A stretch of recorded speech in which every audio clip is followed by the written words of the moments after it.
Chapter 16, There for Your Own. Quite often I've been seen as some sort of iconic figure, or a legend, and in addition to the compliments I've received for assisting and helping others, that are very humbling and appreciated, in my mind, none of my actions that would be considered courageous or seen as an act of bravery could come even close to what I'd call the real and genuine heroes of our society, as they're some people that I'll always hold as a measure in terms of their bravery and selfless behaviour, Her Majesty's Armed Forces. I was raised in an era and a time, much like teachers, those within the NHS and other parts of the public sector. The British Armed Forces were highly respected, not just domestically, but also globally. This group of men and women were something special, and were by any standard, regarded as some of society's best. They existed on a platform they built, and was one that society had a great deal of admiration for.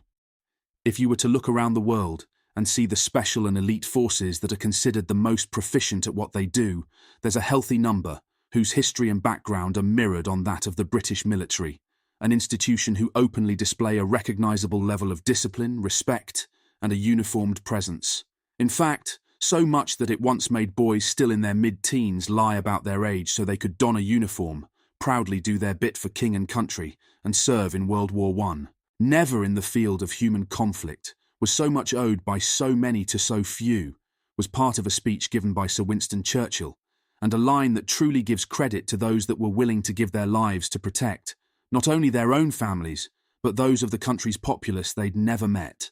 That alone is one of the most selfless acts a human being can give, especially when you consider how many of the armed forces who are now homeless, struggling with PTSD, and not only fighting, but trying to manage other mental health issues that are ignored by the same people and government they were willing to protect. The Somme being a prime example, the sacrifice and willingness of men that gave their last breath of air in July 1916 promoted a lot of commemorative speeches. One of the most commonly known was, "We owe them a massive debt, the least we can do is remember them." I then have to ask, how far from the powers that be and many others' deaf ears has that message fallen short of? It makes my blood boil to see how many men and women have been treated so disrespectfully and discarded after they finished their service. How many people in both elected and unelected positions were part of the decision process that sent these brave men and women to war, have ever served, or understood what it's like to have experienced a life on and after being on the front lines. Even the lowest skilled of mechanics cares enough for his tools to put them away after the job is done. You could very well jokingly comment, how could those within certain levels of government have any idea? After all, their wants and needs are brought in and served to them on a silver platter. As much as everything else, I understand wholly that our serving men and women accept a daily serving of life or death, with a side order of living and working in some of the most unforgivable conditions imaginable, on a regular basis. Some might argue that the soldiers signed up for service, and by their own doing accepted the risk, and I'd agree, but they didn't sign up to be a forgotten member of society after they'd given their all either. It pains me to say this, but I doubt there exists any solid proof that these same men and women who never left their post or let us down are truly respected by politicians for their service. And I also believe many are seen, by some elements of our governing bodies, as nothing more than cannon fodder. Take a long, hard look at what is expected of a British soldier. Perfection and success, both on and off the battlefield, and nothing truer is said when they exemplify the values and standards I hold personally in my life. When a British soldier is willing to give their very soul for both Queen and country, how can that be faulted over anything else? Think about what that serving individual has committed to and ask yourself, how much of your own life would you be willing to sacrifice for a complete stranger? Some people struggle with a minimal amount of morality in giving up their seat when an elderly person or an expectant mother is standing in front of them on a bus or on the tube. A soldier is willing to fight and die for a country and flag that represents hundreds of years of tradition. And much like the many colours of the Union Jack, there are many cultures and races found within our borders. When a soldier selflessly puts their life on the line, they epitomise the best qualities of a human being. They don't ask who they are defending when they enter a battle or conflict. They have no interest in what team you support or what religion you practice, only that they will be carried off the battlefield if they should fall, and if they do make it home, that they are remembered for giving more than most will ever be willing to give.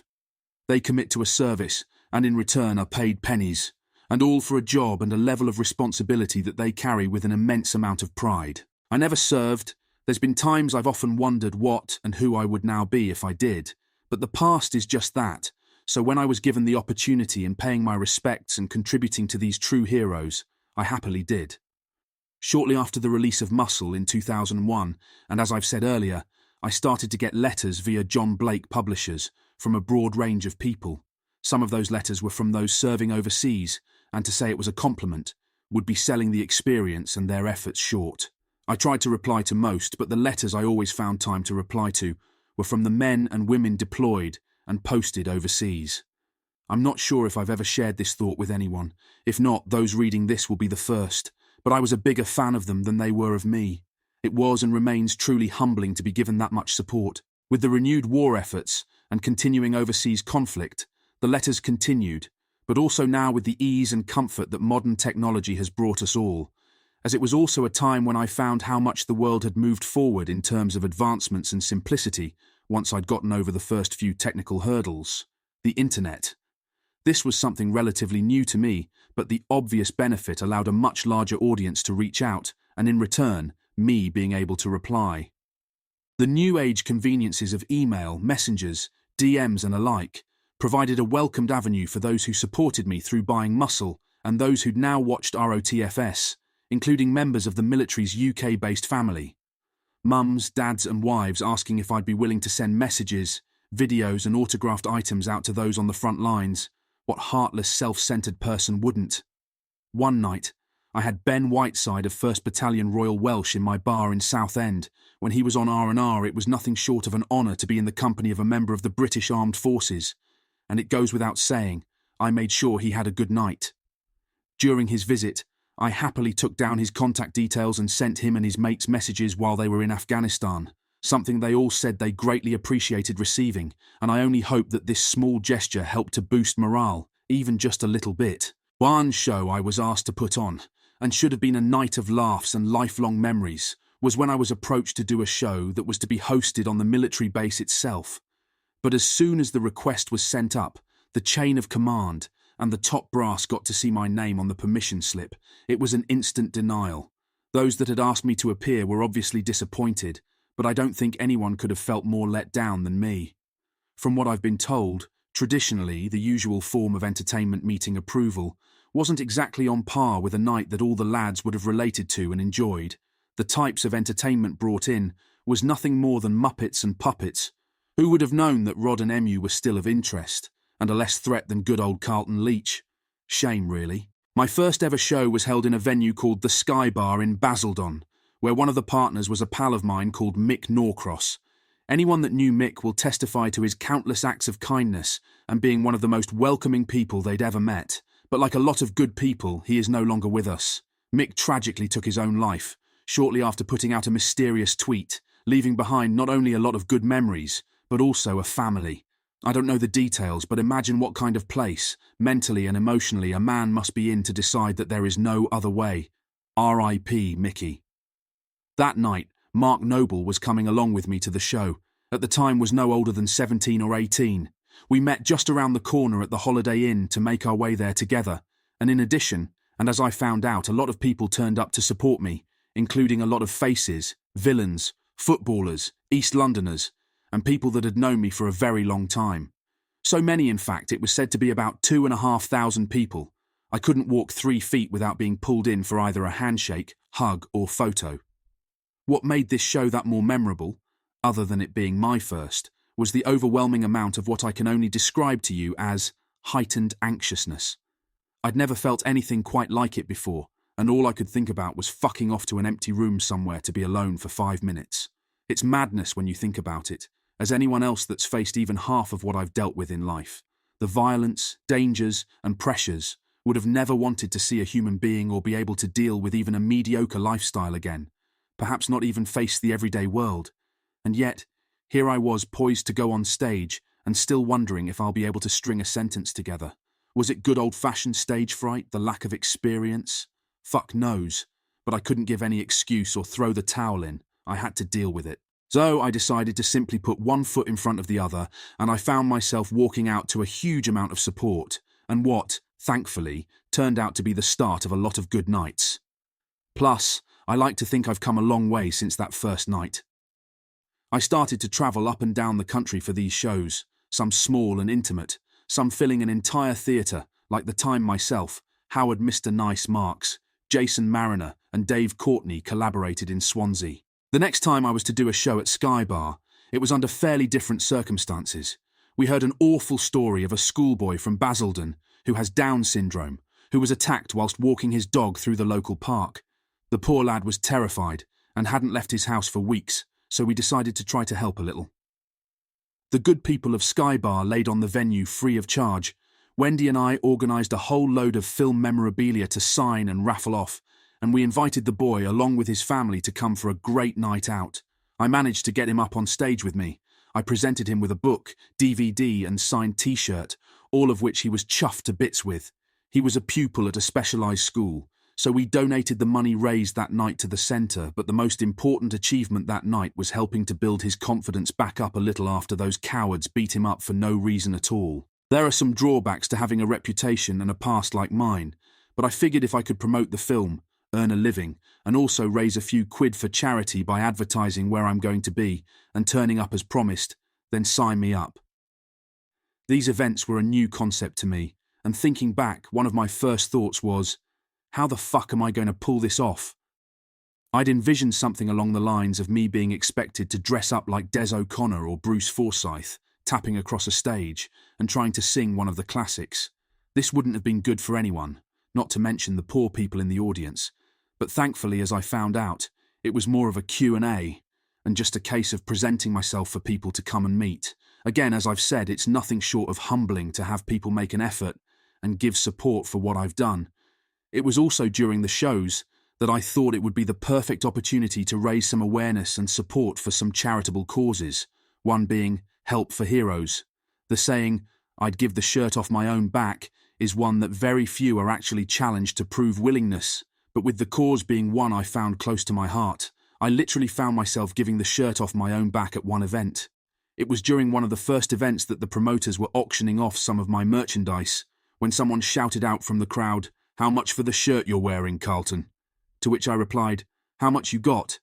At this point, there was no stopping me, and without a second thought of where I was going to get another shirt from, I took the shirt off and signed it for the new owner.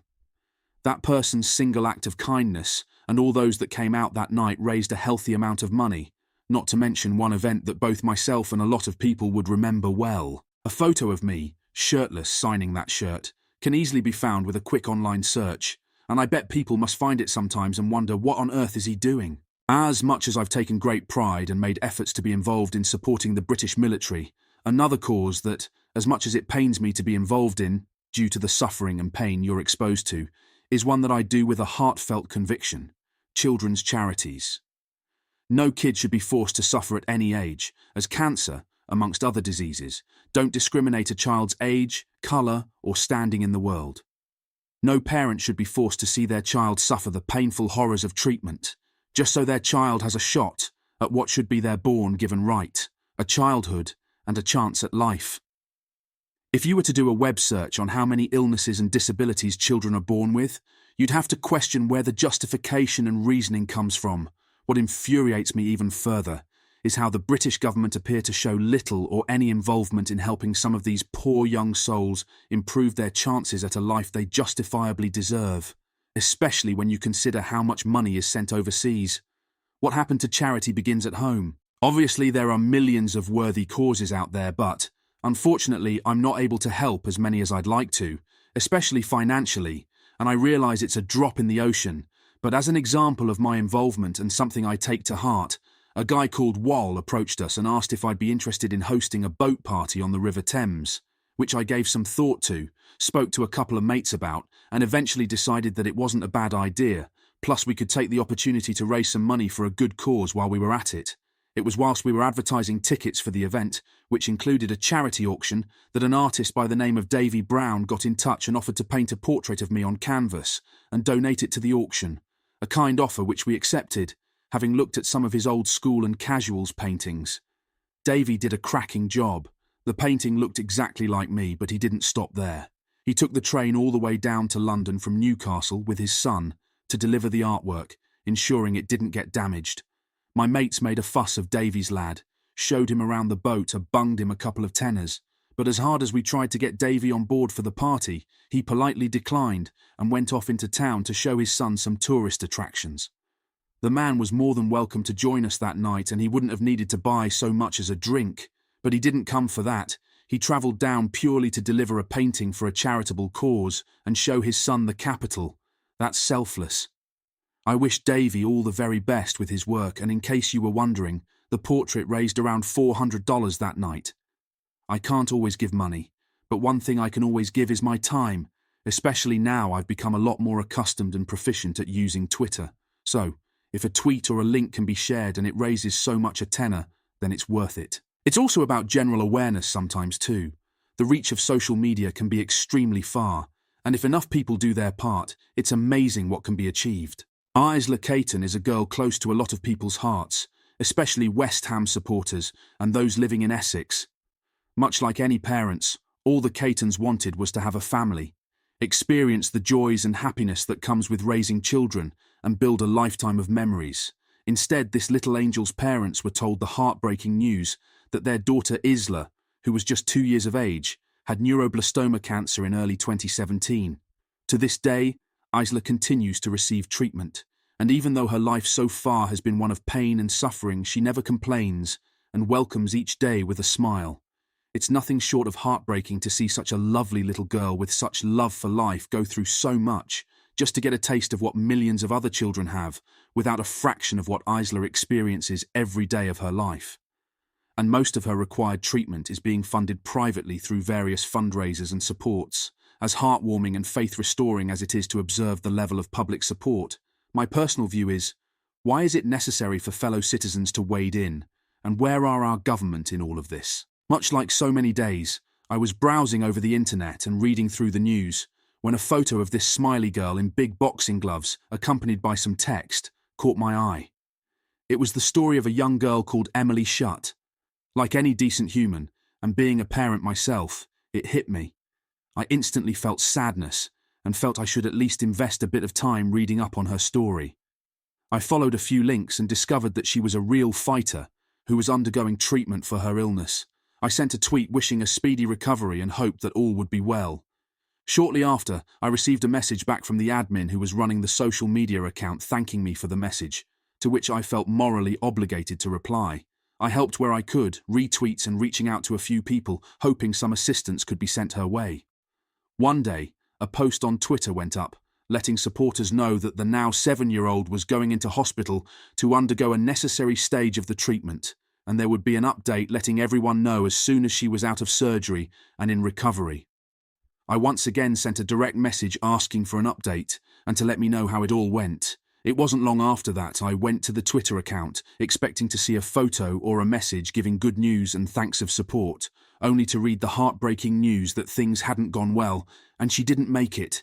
I had to read it again as this was meant to be part of the process, but it was as I'd read it the first time.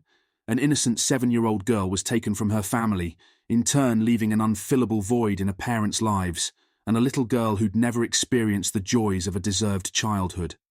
I never had the honour of meeting little Emily, nor her family and core supporters, but through the personal updates and chats, I felt close to the situation and was truly gutted when I read the tragic news that night. Always smiling no matter what lay ahead, Emily was another fine example of a true fighter and a real hero.